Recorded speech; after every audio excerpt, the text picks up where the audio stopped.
step out. Okay.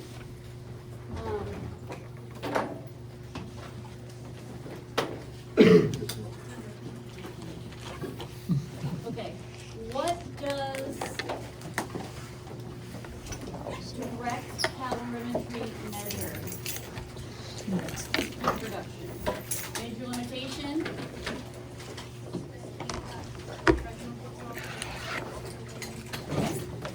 What does indirect calorimetry measure? Oxygen. Oxygen consumption and carbon dioxide production. Major limitation? It's less accurate as intensity increases because of the bicarbonate buffer and how it drives the RER greater than 1. Okay, yes. How does the bicarbonate buffer affect the RER? Since there's a hydrogen, it has to make carbonic acid, and then it turns into water and carbon dioxide, and the carbon dioxide, which is non-metabolic, brings up the RER. Good. The excess carbon dioxide is the issue. So what does RER stand for? Respiratory exchange ratio, Formula? RER equals BCO2. CO2 over VO2. VO2. Volume of carbon dioxide produced divided by the volume of oxygen consumed. So if the carbon dioxide levels are excessively high, so normally the numerator is less than the denominator, and so we end up with a number lower than 1, right? What's the range for RER? 0.7 to 1.0.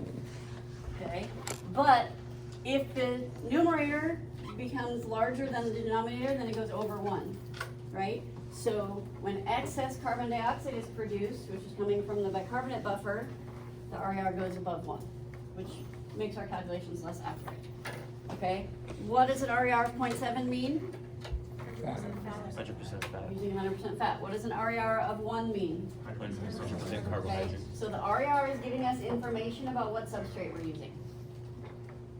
Okay, because the substrates, we consume more oxygen if we're using fat, right? So the ratio is different. So at rest, what's an approximate RER?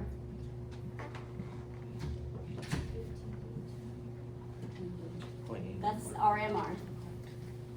RER, 0.8. Why is it not 0.7? You can never have 100%. Never be using 100% fat because glycolysis is always running. So that's mostly fat, is 0.8. As you increase your exercise intensity, what happens to the RER? It increases. Why?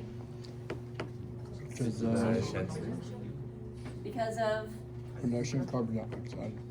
okay, that's what I was looking for. So the increase in RER from 0.8 to 1 is not because of the buffer. What does an RER of 1 mean? 100% Carbohydrates. So, and 0.8 is when we're using the most fat. So an increase from 0.8 to 1 is caused by The switching of a substrate. shift to carbohydrates as a primary substrate.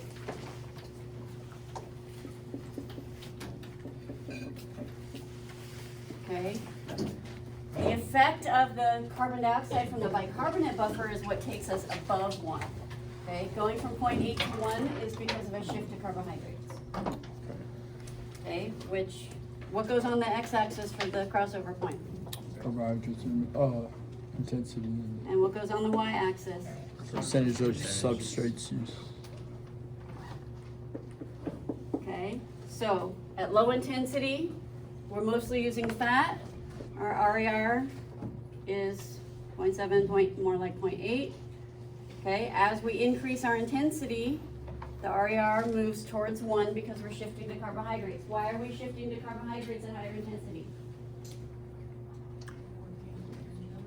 Because we're working anaerobically. Why are we working anaerobically at higher intensities? Because we need the production of ATP to be faster. We need the production of ATP faster, but also because Reducing different muscle tires. we're shifting to our fast twitch fibers. Fast twitch fibers are not as good at using oxygen because fewer mitochondria, fewer capillaries, all that. So it forces us to work anaerobically, which forces us to use carbohydrates. So the RER concept is related to the crossover concept, is related to the principle of orderly recruitment, is related to fiber type characteristics. Okay, you need to see the connections between all these things and not just memorize them and compartmentalize them. You need to see how they interact and affect each other. There are desks up here if any of you guys want to move to a desk in here. Questions about any of that? Okay, how do I write the bicarbonate buffer? HCO3 Okay, Plus. that is the buffer. plus hydrogen. What is its job? Where is it getting the hydrogen from? Lactic Lactic acid. acid. What does it become? H2CO3, which is called carbonic acid, and then that splits into H2O plus CO CO2. and CO2. CO2. Carbon dioxide Non-met. has what effect on your breathing? Increases the respiratory rate. Increases your breathing rate. So it activates the inspiratory centers in your brain that increases your breathing rate. The purpose of that is so you can exhale the carbon dioxide, which is helping you clear the hydrogen and balance your blood pH, which we'll talk about later today. Okay, so that's gonna diffuse into your lungs and you're gonna expire it, which we'll talk about in another chapter. Any questions about any of that? I think that's where we left off. Okay. Last concept in this chapter, I believe, is the rest to exercise transition. So, I'm gonna talk about it a little bit first, and then I'm gonna draw it in a graph. Okay? You don't necessarily need to write down all the details of the scenario I'm gonna give you right now, but listen and try to focus on the concept, okay? Hypothetically, let's say I had you go outside. When I say go, you start running 6 miles per hour. Let's do 5 miles per hour, and we're gonna stipulate that 5 miles per hour is aerobic for everybody, okay? Elizabeth, what chapter is likely freshman in chapter 6? So, I have you run 2 laps around the building, and then you come back in here and you sit back down. Okay, so you're going basically from sitting to running 5 miles per hour to sitting. Okay, when you're sitting, are you consuming oxygen? Yes. Yes, how much? 3.5 3.5 what? liters per minute. Liters per minute? No. Milliliters Milliliters. per kilogram per minute. 3.5 liters per minute is like 60 mLs per kg. Okay, when you're running 5 miles per hour, could we calculate how much oxygen you're consuming? Yeah, we can plug that into the formula and calculate how much oxygen it is. I don't know off the top of my head, I would guess about 25 mLs per kg per minute. So we would agree that going from sitting to running 5 miles per hour, your requirement for oxygen increases. Yes? When you sit back down, your requirement for oxygen goes back down to 3.5. Okay? So requirement at rest, 3.5, requirement at running, 25 mLs, whatever it is, and then back to rest at 3.5. Imagine you do that. You get up, you run 2 laps around, you come and sit back down. When you sit back down after the run, are you gonna feel the same as you do right now? No. What's gonna feel different? It'll be what? Your breathing rate is elevated. Your heart rate is elevated, you're maybe sweating. Okay, these things are responses to the exercise that we're gonna talk about in a later chapter. But your breathing rate is elevated, which means your oxygen consumption is elevated. Okay, so oxygen requirement and oxygen consumption are not always the same. Okay, sometimes you're breathing not as much as you're not meeting your needs, and sometimes you're breathing more than you need, and sometimes it's equal. Okay, so we have to talk about oxygen requirement and oxygen consumption as different concepts and then compare them. Okay, right now, before you do the run, how do you think your consumption compares to your requirement? That's good. Like, do you feel like you're not getting enough oxygen right now? No. Okay, so it's equal, your requirements are being met. After you do the run and you sit back down, what do you think the relationship is? More disparity. Your breathing, your requirement is the same 3.5, but your breathing is elevated. Okay, so consumption will be higher than requirement after the run. And that's because during part of the run, the requirement wasn't met. So you have to pay it back after. Does that make sense? So during the beginning part of the run, your requirement jumped up, but it took a little bit of time for your body to adjust. You had a moment there where you weren't consuming enough oxygen. And then after you're done, you have to pay it back. Okay? So that's the general concept. I'm gonna draw everything I just said into a graph. So this is the rest to exercise transition. It's actually the rest to exercise and back to rest transition. But it's just called the rest to exercise transition. Elizabeth, do you have more markers? Because you're doing it all. 5. And 6 is Okay, so I still have to do lactate threshold today. Okay, so on the x-axis is time. I think all of the other graphs we've done so far, the x-axis was intensity. This is not intensity because what's happening is you're sitting, and then you're running, and then you're sitting. So the intensity is going up and then back down. And I can't do that on here. Okay? This is time passing. The y-axis is the volume of oxygen.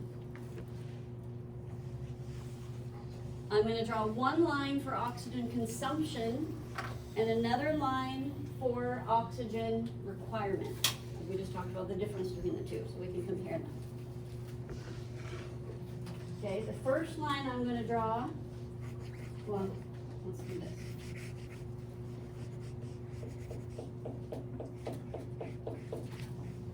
Is your VO2 requirement ever going to be 0? No. What's the lowest it's going to go? 3.5. In ml per kg per minute. Okay, so it's never going to go below that.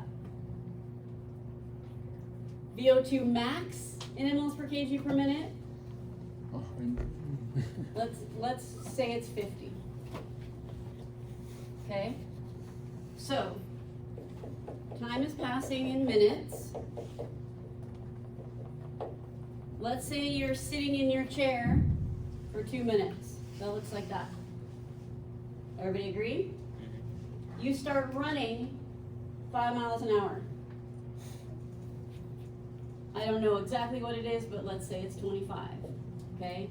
Your requirement immediately jumps up to that level. Let's say you run for 1, 2, 3, 4, 5, 6 minutes.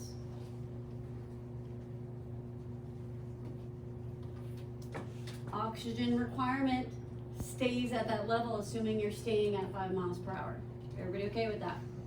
Okay, then you sit back down. As soon as you sit back down, your requirement for oxygen drops back down to 3.5 and stays there. Okay, so this line represents oxygen requirement. So you should be able to look at this graph and say this person was sitting and then running 5 miles per hour and then sitting. That's how you would read that graph. Everybody okay with that? Okay, now I'm going to draw a different line for oxygen consumption. Okay, during the couple minutes that you were sitting, we agreed that everybody's getting enough oxygen, so these lines are at the same level. They're equal. Okay, I'm going to draw it right underneath so you can see it, but they're equal. Okay, as soon as you started running, your requirement went up, but it takes time for your body to respond. It takes time for the oxygen consumption to increase to that level. So it's going to look like this. Okay, you'll eventually get there. As soon as you sit down, your oxygen requirement drops back down to 3.5, but it takes a while for your actual consumption to adjust.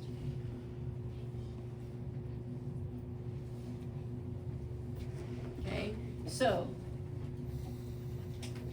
what's happening here? So this line represents oxygen consumption. Okay, so what would you describe as happening here? What's the relationship between oxygen consumption and oxygen requirement? The requirement is greater. The requirement is greater than the consumption, meaning you're not getting enough oxygen here. This is called oxygen deficit. You're not getting enough oxygen. Does that mean you're working aerobically or anaerobically? By definition, you're anaerobic there because you're not getting enough oxygen to meet that demand. That's why the beginning of your run is uncomfortable. Okay? Within about 3 minutes, it should equalize. Okay? So this part is called steady state. Steady state is when oxygen consumption and oxygen requirement are equal. That's aerobic. You're getting enough oxygen, you're comfortable. You should be able to maintain that. Okay? In oxygen deficit, oxygen requirement was greater than oxygen consumption. Okay? Or you could say oxygen consumption is less than requirement, that's also true. If you're not sure how the alligator works, you can use words. It's greater than or less than. Question so far? Okay. After you sit down, requirement went down, consumption is up. So what's the relationship here? It's more consumption than required. Consumption is higher than requirement. Or you could say requirement is less than consumption, that's also true. This is called epoch. Who knows what it stands for? It's Expenditure of oxygen. You're close. Excess, post-exercise, oxygen consumption. Excess post-exercise oxygen consumption. Excess, meaning more than you need. Post-exercise, meaning after you stopped exercising. And oxygen consumption. Excess post-exercise oxygen consumption means after you stopped exercising, your oxygen consumption is greater than your requirement, consuming more than you need. You need to know what epoch stands for. What I get back a lot of the time is excess post-oxygen consumption. I will not accept that. These words have meaning. Post-exercise means after exercise. Excess post-oxygen consumption doesn't mean anything. Okay? Excess post-exercise oxygen consumption. Okay, so notice that the size of the epoch very similar to the size of the deficit. Okay? Deficit is where you're like borrowing from your reserves. Epoch is where you're paying it back. Okay? So for example, you're working anaerobically here. You are using up a lot of your stored ATP. In epoch, you have to pay it back. In deficit, you're accumulating lactic acid and hydrogen because you're working anaerobically. Epoch, you have to clear it. Okay? During deficit, your temperature is going up. Epoch, you have to regulate that. Deficit, your epinephrine levels are spiking. Epoch, you have to clear it. Deficit, your carbon dioxide levels are spiking. You should understand why. Epoch, you have to clear it. So the more of a deficit you create, the more of an epoch you get. That's when you're breathless after you stop exercising. Okay? So tell me some things that are occurring during epoch. elevated heart rate. Tell me some ways that epoch is fixing the deficit. okay? Clearing out. Thermoregulation. So you'll be sweating a lot during that. Okay, have you ever noticed that during the work interval, you're not sweating so much, but after you stop, when you start sweating, that's your EPOC. What else? Clearing Hydrogen. hydrogen, which also goes along with clearing lactic acid, which also goes along with clearing carbon dioxide. Okay, we have to replenish the ATP stores. So that's the first ATP we use. Okay, lots of other things happening here, but you need to be able to at least list a few of them. Okay, there are other things that could be on this list as well. Questions so far? Okay, notice on here, thank you. This is where you started exercise. This is where you stopped exercise.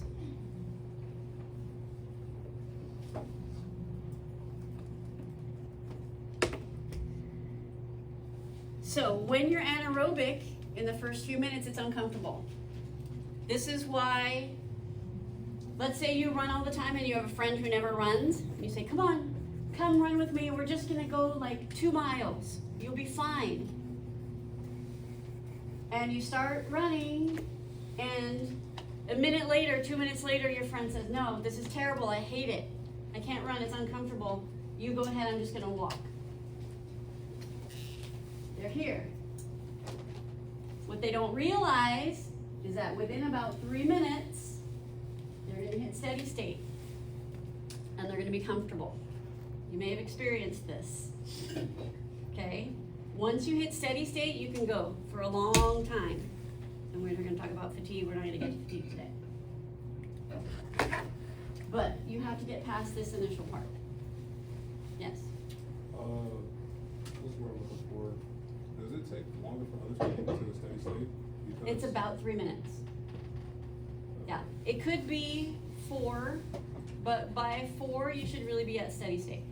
But if you don't hit steady state within about 3 or 4 minutes, it means your intensity is higher than you can get to aerobically, which I'm gonna give you a term for in a minute. Okay, so remember we talked about mitochondrial availability, right?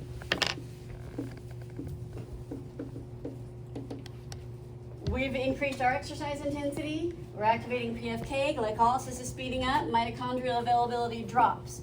That's gonna increase lactic acid production, yes? So if you are at an intensity of exercise where this is happening, you're gonna experience fatigue. And you're not gonna be able to hit steady state. Okay, I'm gonna talk about more of that in a minute. So, in that case, if they've gone 4 minutes and they're still uncomfortable and anaerobic, they need to slow down. And then they should be able to hit steady state. Okay? The other way you can manage this is by doing a warm-up. Because notice we just went from sitting to running. And in my example with you, I took my friend and we started running. That's gonna create this. If you do a warm-up, start out by walking and then jogging and then getting to your pace, then this requirement line will more closely match what the body can do and you won't have a deficit. And then you wouldn't have an EPOC at the end. So if you do that, any of you who run regularly, if you do a warm-up and then you run at your steady state and then you stop, you should not be breathless. Because you never created a deficit. So you won't have an EPOC. It's a pretty cool thing to play around with. But that's how you help people who don't like to run. You do a warm-up and you make sure they're at an aerobic pace. So marathon runners do? Night before? Well, night- marathon runners can, well, competitive elite marathon runners can hold a fast pace for a long time, Right. which is what I'm about to talk about. Any questions on this? Yes? Let's say you have asthma. How drastic is the change? Or is it like that drastic? So asthma is gonna make it harder for you to consume higher levels of oxygen because you have trouble getting oxygen into your blood. So it's gonna make an intensity harder. Yes? So would that mean like it would be longer than 3 minutes for somebody like that to be able to? It means that the level you'll be able to work aerobically will be lower. Okay. So, deficit is not necessarily a bad thing. And EPOC is not necessarily a bad thing. Sometimes we create deficit on purpose. Like if we're doing a high intensity exercise, if you're doing sprint repeats, you're never hitting steady state. And you have a massive EPOC. Okay, when you do that at high levels, have you guys heard of metabolic training? So metabolic training is kind of like an extreme version of high intensity interval training. Very high intensity, short duration, recover. Very high intensity, short duration, recover. Each time you're in a work interval that's very high intensity, you're massive deficit. And then when you stop for the recovery interval, you're in EPOC, right? And you repeat that over and over again, purposely creating EPOC.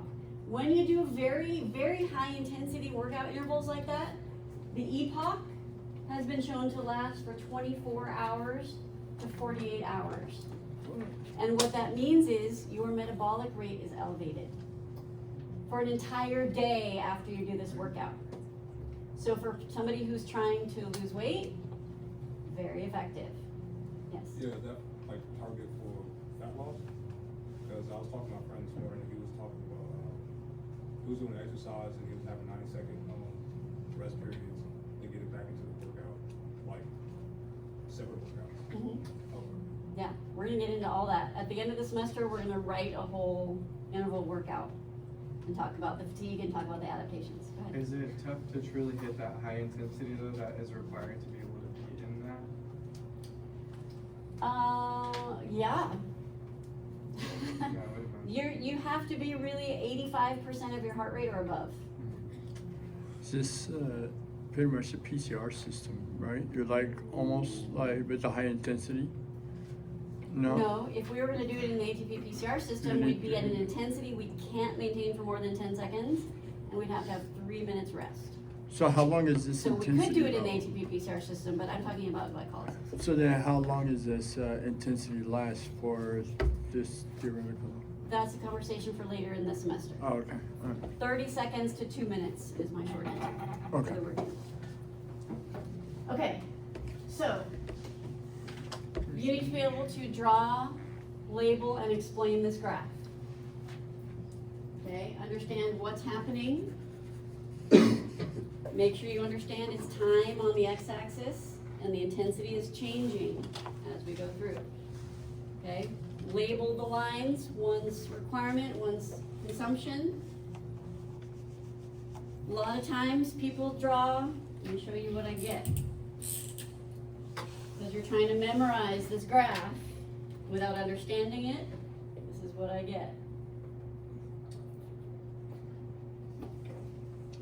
You see the problem? Yes. This deficit, your breathing rate went up before you even started exercising. Okay? This is you trying to memorize this graph without understanding it. The consumption is not going to increase until after you've started exercising. This is the start of exercise. That's when it increases. Okay? I also get this.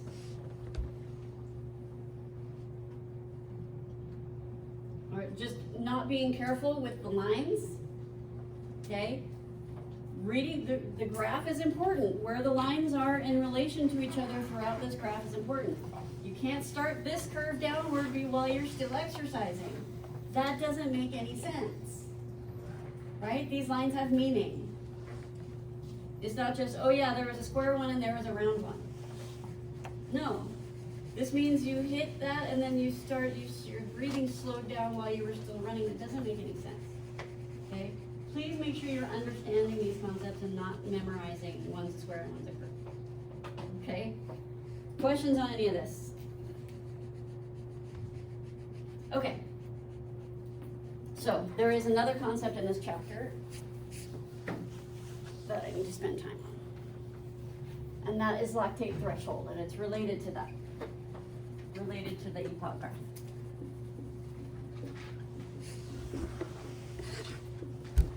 Okay, I'm going to define it for you, and I'm going to draw it in a graph.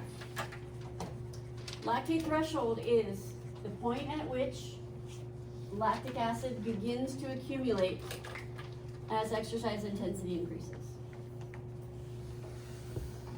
Lactate threshold is the point at which lactic acid begins to accumulate as exercise intensity increases.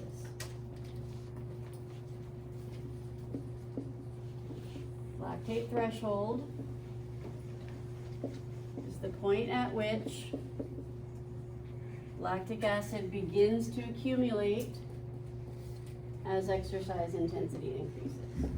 Got it? Yes? Yes. Okay. PA stands for pyruvate, HLA stands for lactic acid. So, let's think about what this means. As exercise intensity increases, so you're on a treadmill, you're walking at 3 miles per hour, you're comfortable. You increase it to 4 miles per hour.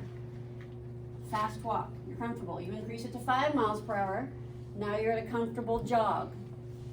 You increase it to 6 miles per hour, now it feels different. You're starting to feel some burning in your legs, you're starting to notice your breathing rate increase.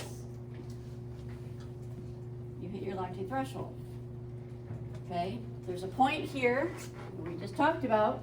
You're increasing your intensity, you're activating PFK, you're speeding up glycolysis, decreasing mitochondrial availability, increasing lactic acid production. As you increase your intensity, this happens more and more and more. We have all these places where we can clear it, but at some point, you're producing it faster than you can clear it. And if you're producing it faster than you can clear it, it accumulates. Lactate threshold is the point at which lactic acid begins to accumulate. So it's that intensity where right below it you were comfortable and aerobic, but at that intensity you feel the lactic acid accumulating. You've hit your lactate threshold. Okay? It's a different intensity for everybody depending on mitochondrial availability. Okay? So, graph.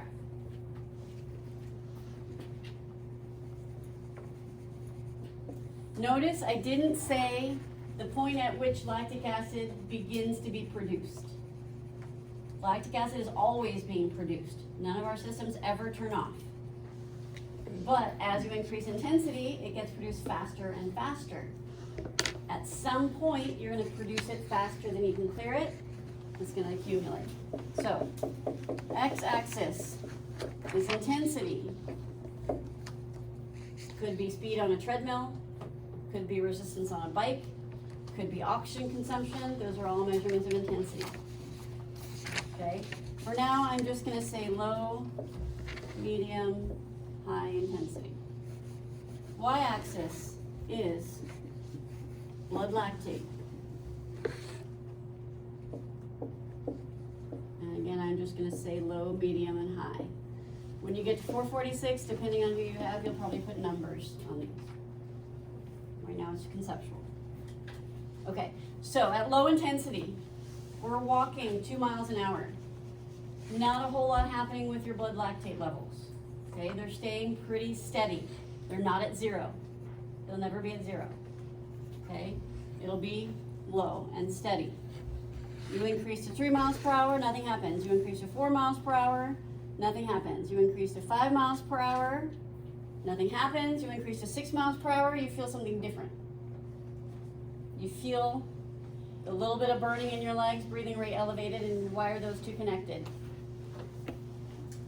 Why do they happen at the same time? Burning in your legs and increased breathing rate.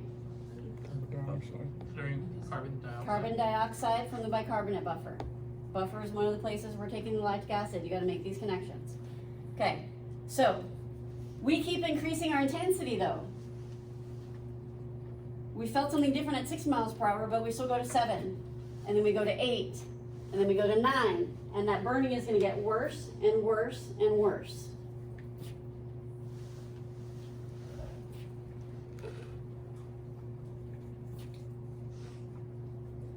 Lactate threshold is the point at which lactic acid begins to accumulate as exercise intensity increases.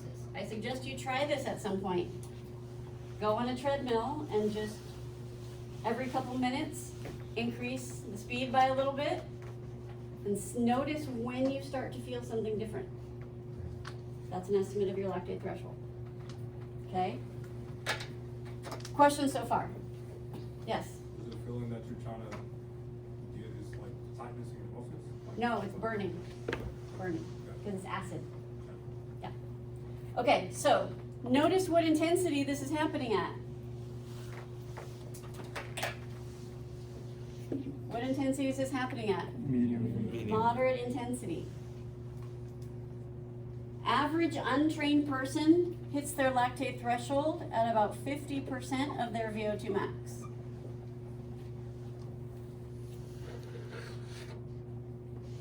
Which means, if your lactate threshold, let's say you're an untrained woman, your lactate threshold is 40 mLs per kg per minute.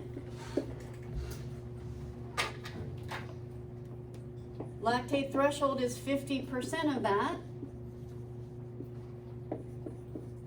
What's 50% of 40? 20.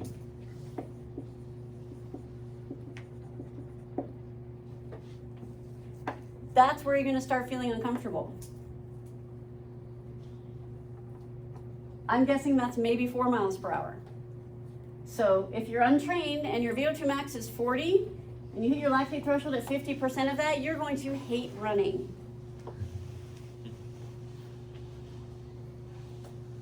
Because it's anaerobic for you. If you go above 4 miles per hour, you're anaerobic. You can't sustain that.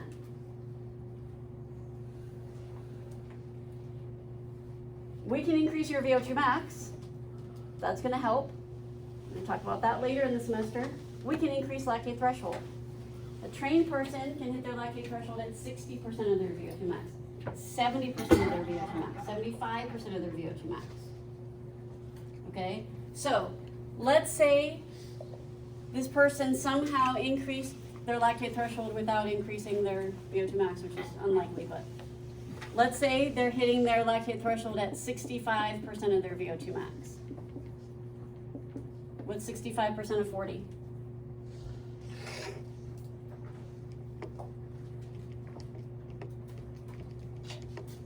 26. 26. Okay. Now you can sustain 5 miles per hour and be aerobic. Okay, and we work on the VO2 max, get that up, and you're gonna be even higher. Okay, so the lactate threshold determines what the highest intensity is where you can be aerobic. Right? Because if you're starting to increase lactic acid production, you're increasing anaerobic metabolism. Right? So this can also be seen as under your lactate threshold, you're aerobic. Above your lactate threshold, you're anaerobic. You can't sustain it. Okay? Which is why I said over here, if you hit steady state, you're working aerobically, that means you're at or below your lactate threshold. If you don't hit steady state, it means you're above your lactate threshold. You need to decrease your intensity. Okay? This concept of lactate threshold is incredibly important. It's foundational to exercise physiology. Okay? If you What happened? increase your lactate threshold, so let's say this one is grabbing that pen. This one is an untrained person. This one is a trained person. If this was 6 miles per hour, this is 7 miles per hour, okay? The untrained person hit their lactate threshold at 6. Trained person's not gonna hit it till 7.5. Wherever your lactate threshold is, that's a pace you can maintain. So what this does is it improves your endurance performance. Okay, hold on one second. If you were going to race in a 5K, which is about 3 miles, whoever can hold the fastest pace for 3 miles is gonna win. Would you agree? Okay, so that might take anywhere from 15 to 30 minutes, depending on your status. But whoever can maintain the fastest pace over that 3 miles is gonna win the race. What determines the fastest pace you can maintain for 20 minutes? It's your lactate threshold.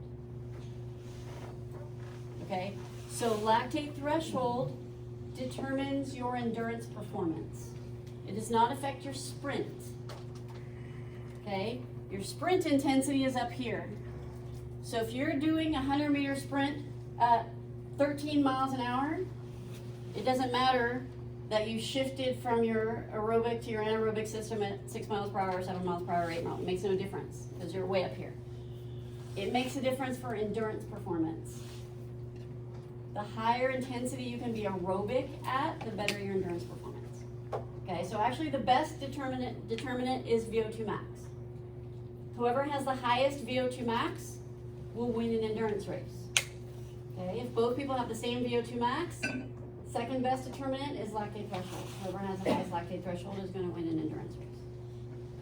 Okay, Tatiana, did you have a question?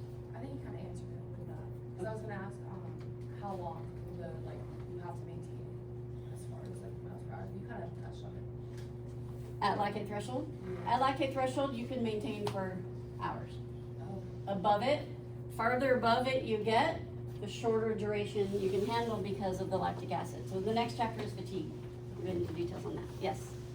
You said when we reach our steady state, we're working under lactate. Yeah, you're aerobic. If you're reaching steady state, you're aerobic. And by definition, that means you're below your lactate threshold. Yes? Can this be correlated to like zones of heart rate? So like this would be like zone 3 to 4 of heart rate? Anaerobic? Of heart rate, well, that'll be by percentage of heart rate. So that's a measure of intensity. So we could put heart rate along here. But you could hit your lactate threshold in any of those zones, depending on your fitness level. Okay, so let's talk about how to improve your lactate threshold. Do people have lactate thresholds that are like super, super low? Yeah. Like, If you know, it's usually like an elderly or a very deconditioned person who Right. gets up from their chair and walks to the door and they're out of breath. That's a okay. very low lactate threshold. Okay. That's a great example, thanks. Yeah. Can I erase these numbers? Does your lactic threshold over time decrease like what you just said with an older person? Or can it- Yes. And that's just normal, what's gonna happen? Yeah, and so is your VO2 max, which is why in the elderly, just walking to the door is challenging. But you can manage that by active lifestyles, especially for the Absolutely. elderly. Like, You can slow down the decreases with exercise, 100%. Okay, so, I need to write this over here, so I can leave that. I'm just gonna erase this part of this. Okay. So, how to increase lactate threshold? 2 ways. You have to remember the problem that's happening when you hit lactate threshold is that you're producing lactic acid faster than you can clear it. So the 2 ways to fix that are either to clear it faster or slow down the production. Okay? So ways to increase, if I write LT, you guys write out lactate threshold so I know what it stands for. Okay. Ways to increase lactate threshold. 1, clear lactic acid faster. The main way we clear lactic acid is with the bicarbonate buffer. So you need to convince your body to produce more bicarbonate buffer.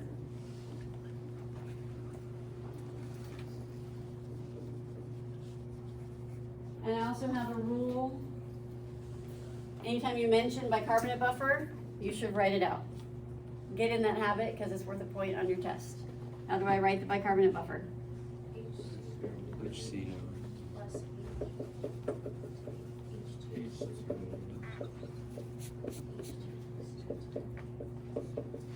Okay, so you get your body to increase production of the bicarbonate buffer by challenging that pathway.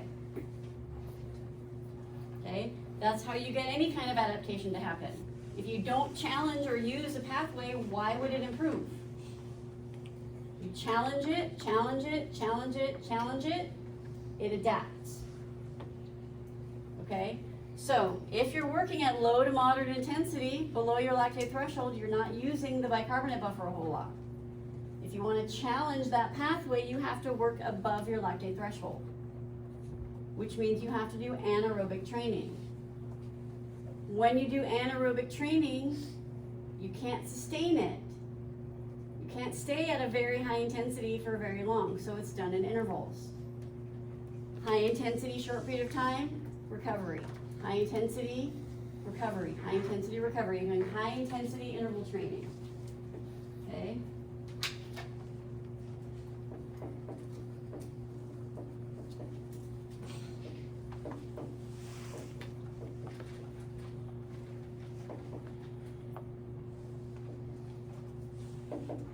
Do you understand what that means? Okay, it's called HIIT training, high intensity interval training. It is not HIIT training, H-I-T-T.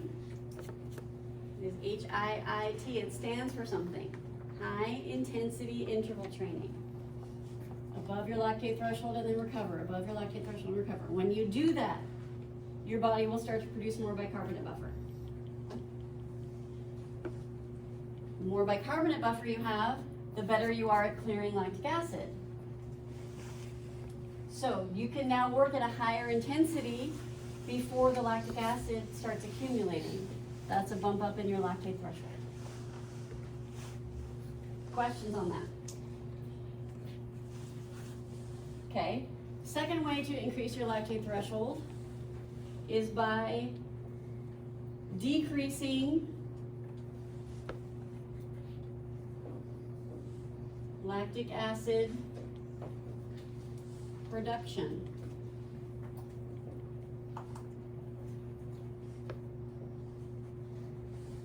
Decreasing lactic acid production. So, let's look over here. Why is lactic acid being produced? Mitochondrial availability is low. So the way you improve that is by expanding your mitochondria, increasing your mitochondrial density, larger mitochondria and more mitochondria. Now the mitochondria can accept more hydrogen and electrons, therefore you don't start accumulating lactic acid until you're at a higher intensity. That's a bump up in lactate threshold, same result. Okay, you do that, challenging your mitochondrial pathway, you do that by working aerobically at or below your lactate threshold. Okay, so you decrease lactic acid production by increasing mitochondrial density. That's the adaptation. And you do that by doing aerobic endurance training.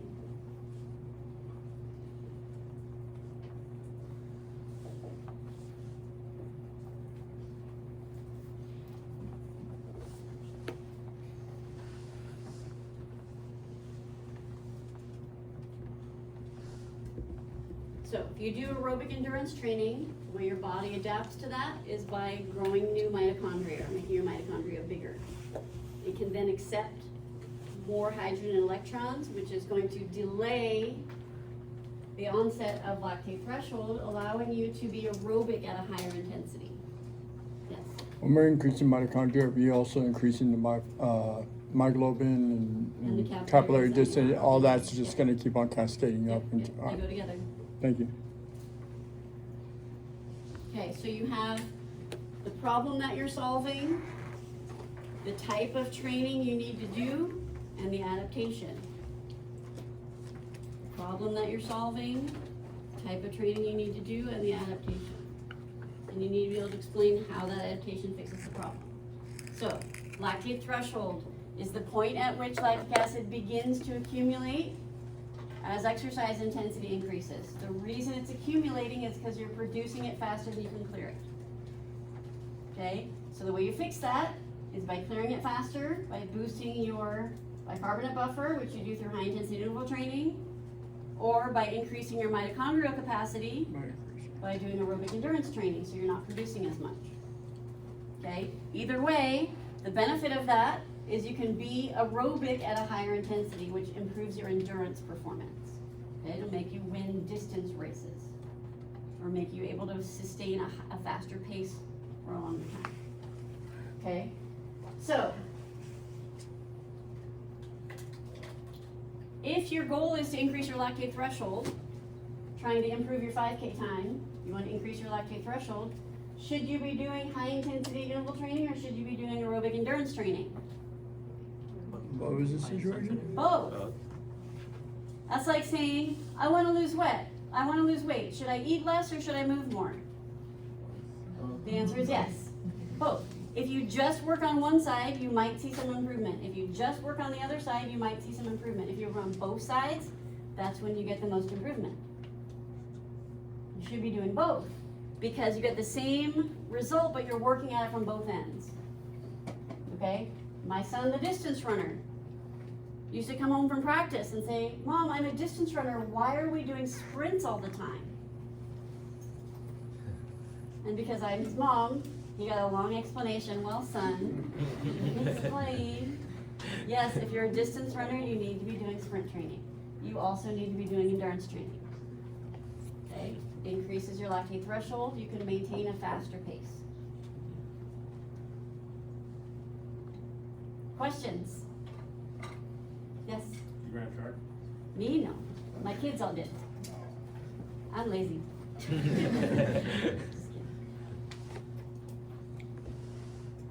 Any other questions? Okay, what time? Okay, I have time to start chapter 6. I'm going to have 2 graphs up. All right, I'm going to leave this graph. I'm going to try to leave this graph and erase this. Okay, so we're officially done with chapter 5, which means you need to Okay. finish the study guide, do your flashcards. I don't know if there's some terminology in that chapter. Prepare for the quiz. You have a week to take the quiz for chapter 5. Keep practicing the math as we move on to the next chapters. Okay? So chapter 6 is fatigue. We need to be specific about what we mean by fatigue. So we're not talking about fatigue like I'm tired, I want to go to sleep, obviously. We're talking about fatigue like I'm trying to maintain this intensity, but it's getting harder.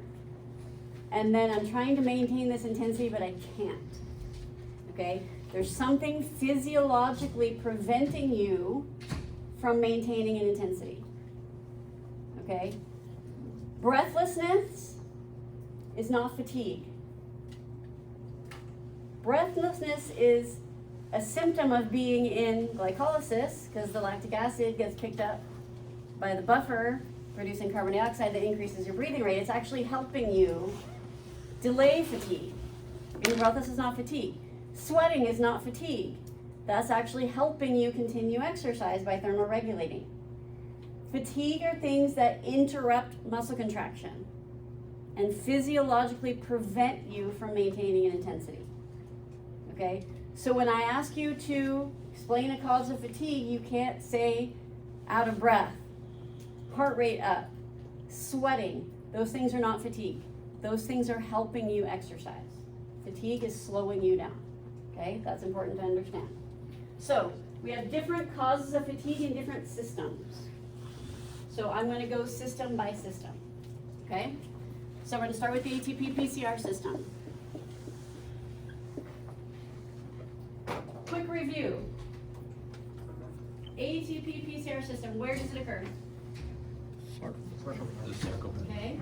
Substrate?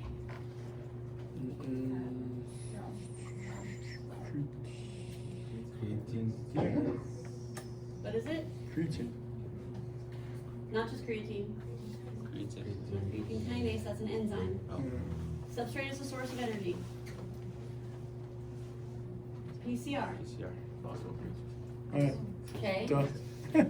Quick review.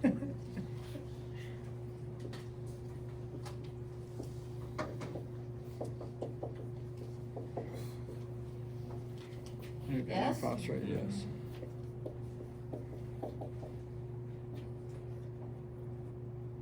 PIN. Substrate means what's the source of energy to build ATP? That's where we're getting the energy for ATP in the system. So PCR is the substrate in the system. Rate limiting enzyme? Creatine kinase. Creatine kinase. Creatine kinase. What's your intensity when you're in the system? Extremely high. Very high. You can't just say high intensity because glycolysis is high intensity and this is higher. So this is very high, near maximal explosive intensity in which fiber types?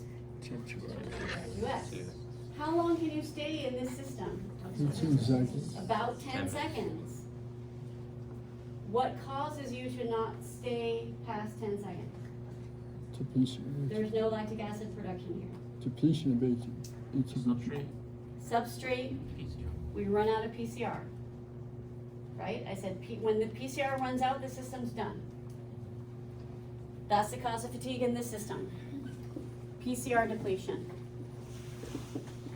Have enough PCR, the average person has enough PCR to last them about 10 seconds. Some people might make it to 12, it's possible to even to make it to 15, nobody can really make it much past that. If you take creatine monohydrate, that's where this goes. So you might get a couple extra seconds out of this system. Okay, which is important if you're doing intense work. That's it. That's the cause of fatigue in the system. You run out of PCR within about 10 seconds at this intensity. How long does it take to replenish it? 3 minutes. About 3 minutes. And where does that reaction occur? Mitochondria using energy from what system? The electron transport. Good. Any questions on that? I have enough time to do glycolysis. It's like a So also with the ATP PCR system, like I said, there's no lactic acid production there. So you're also not breathless. The two things that increase your breathing rate are the carbon dioxide from the bicarbonate buffer and the epinephrine. If you're doing a 10-second all-out sprint, there's not a whole lot of either. So if you do a true all-out sprint, you will not be out of breath at the end of it. Something else you should try. Okay? Do a thorough warm-up, please, and then accelerate to your top speed and hold it. I wouldn't try to hold it for more than about 6 seconds. It's hard, and I don't want you to shift into glycolysis. At the end of that sprint, you will not be out of breath. If you're out of breath, you didn't hit your top speed. Because if you're out of breath, you're in glycolysis, which means you didn't access your 2X fibers. It's hard to do, but it's pretty cool when you do it. Okay, glycolysis.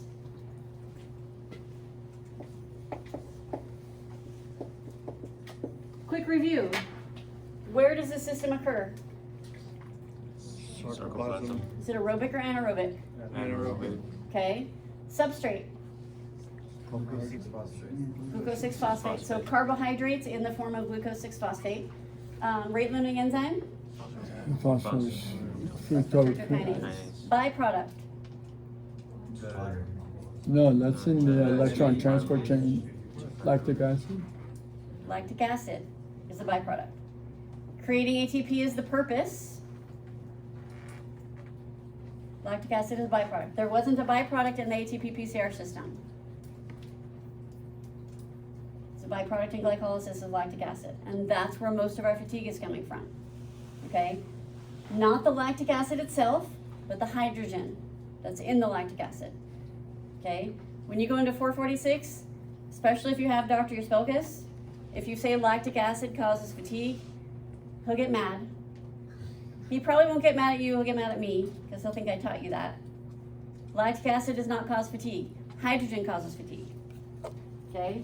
So, there are two main causes of fatigue in anaerobic glycolysis. One is hydrogen accumulation, and that is coming from the lactic acid. The other is inorganic phosphate accumulation. Where's the phosphate coming from?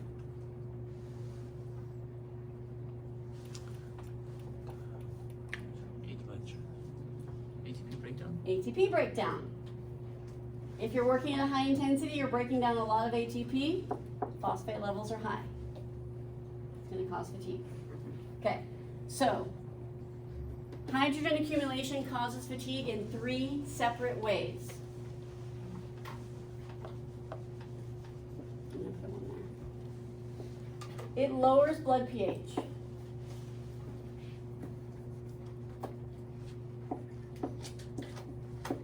So blood pH is a description of acidity. The more acidic your blood is, the lower your pH. Okay, so more acidity and more hydrogen means a lower pH. Lower pH is a problem. When your blood is acidic, it causes problems. A low blood pH inhibits PFK. What does PFK stand for? And what is its job? To raise the enzyme. Raise the enzyme for glycolysis. So if we inhibit PFK, what happens to glycolysis? Decreases. Slows glycolysis. What is the purpose of glycolysis? ATP production. ATP production. So if we slow glycolysis, what happens to ATP production? Decrease ATP production. If we have less ATP available, what does that do to your muscle contraction cycle? Slows it down. So a decrease in ATP, remember, you're in rigor state, you need a new ATP to release that and go back up and get another power stroke. If you have to wait for that ATP, good luck producing that much force. Okay, so decreased ATP production interrupts muscle contraction. And remember I said that's the definition of fatigue. Something that interrupts muscle contraction.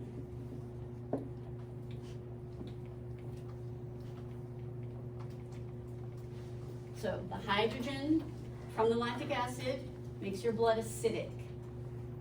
Low pH. That inhibits PFK, which slows down glycolysis, decreases ATP production, and you should be able to explain and understand how a decrease in ATP production slows down muscle contraction. So what that feels like to you is, I'm trying to maintain this speed, but it's getting harder and harder. My muscles are burning and I can't maintain this speed. Or it could be on weights. Okay, I'm trying to do more reps at this weight, but my muscles are burning, it's getting harder and harder. That is fatigue. The breathlessness is not fatigue. The high heart rate is not fatigue. The sweating is not fatigue. The interrupting muscle contraction is fatigue. Okay, questions on that? Yes? Is that where like muscles start cramping up slowly? Not cramping, it's burning. Cramping is something different. Okay, second way hydrogen causes fatigue, I'm gonna need to move this, is still from a decrease in blood pH.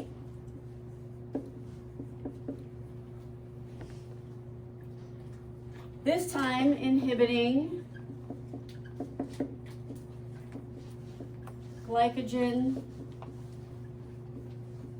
phosphorylase.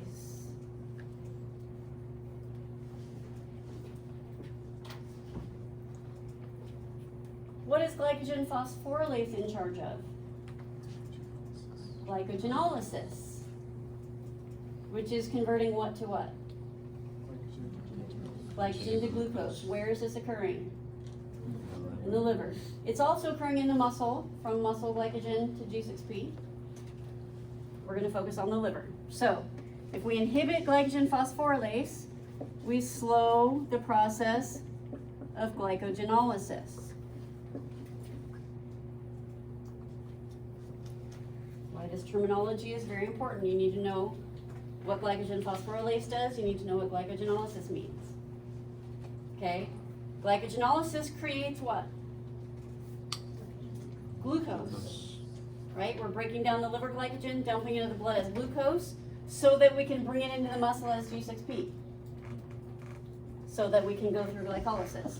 Right? So if we slow glycogenolysis, we decrease glucose production.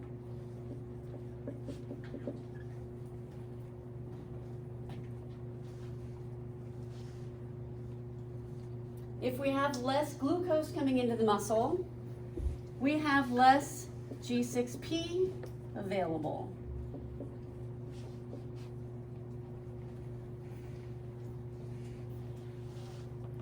If we have less G6P available, this inhibits PFK.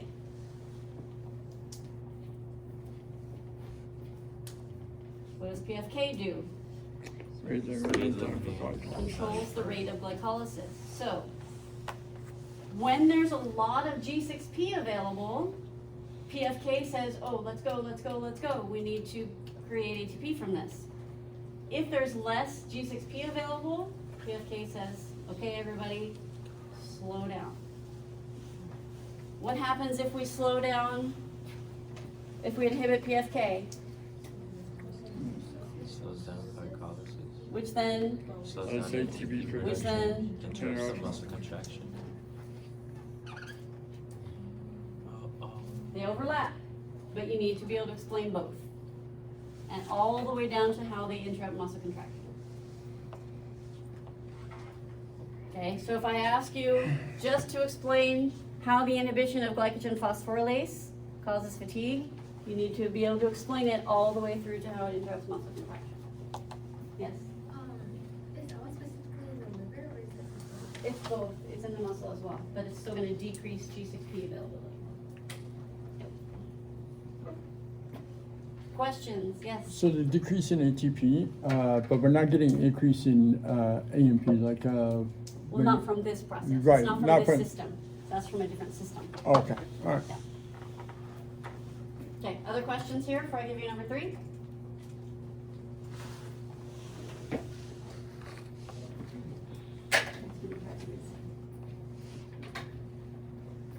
Third way hydrogen accumulation causes fatigue.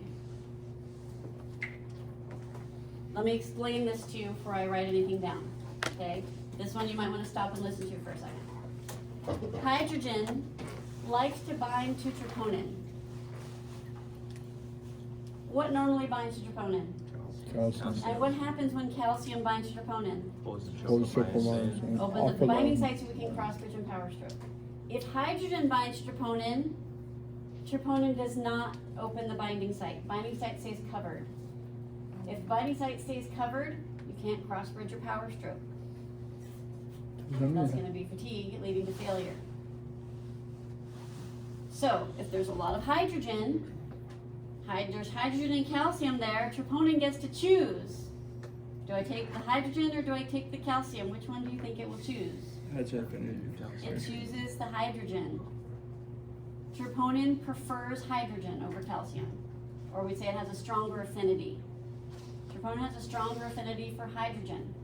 So if there's hydrogen available, it will bind to hydrogen. Binding sites stay covered, blocking cross bridges, blocking muscle contraction. So this is you. I'm trying to maintain this sprint, but my legs are burning and I can't do it. I physically have to slow down. That's this. Yes. So that's like a preventative measure? It's fatigue. Yeah. That's why you can't stay above your lactate threshold for a very long time because you're accumulating lactic acid Yeah. causing these problems. Hurt. Okay? So that is called competitive inhibition.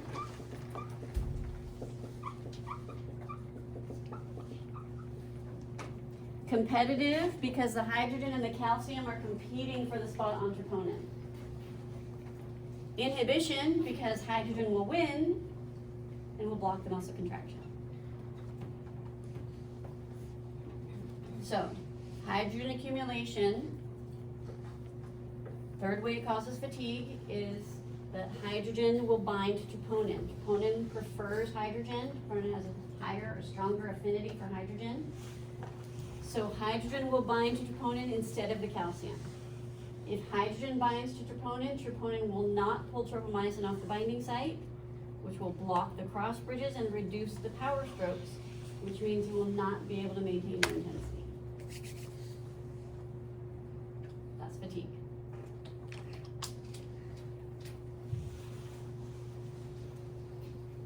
Yes? Could you repeat that last part about? Yes, competitive inhibition. Hydrogen competes with calcium to bind to troponin. Troponin prefers hydrogen, so hydrogen will win. When hydrogen binds to troponin, it will not pull tropomyosin off the binding site, which will block the cross bridges and reduce power strokes, meaning you're not going to be able to maintain your intensity. It's interrupting your muscle contraction. Okay, second cause of fatigue and glycolysis was inorganic phosphate accumulation from the ATP breakdown. The problem with the inorganic phosphate accumulation is it inhibits the release of calcium from the sarcoplasmic reticulum.